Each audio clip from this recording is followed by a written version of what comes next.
In Butte, Silverboe County, several missing and murdered persons cases go back 60 years, and they remain unsolved. MTN's John Amy spoke with the sheriff about some of the cold cases still under investigation. Butte is a town full of unsolved murders, including a brutal one in which the bodies of a mother and daughter were found beaten, shot, and abandoned out here behind Big Butte. That was 60 years ago, long forgotten by many, but law enforcement says they never forget. I always have hope that one day, specifically with some of these cases here locally, we'll be putting the cuffs on some of these folks before I leave.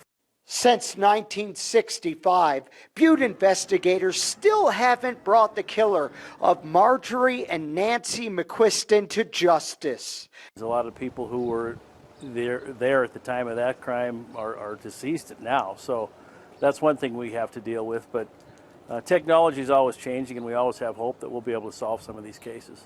Investigators hope improved DNA technology and artificial intelligence advances can help solve the 1994 killing of Julianne Stallman.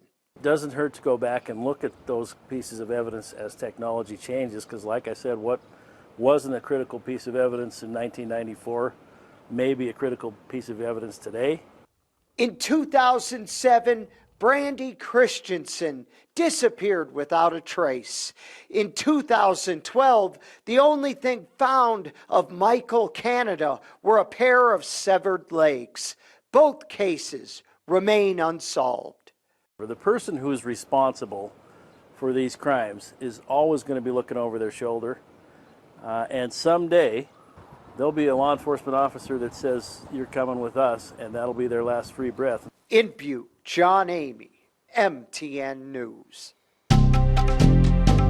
President Trump's tariffs could make home ownership even less affordable for many Americans.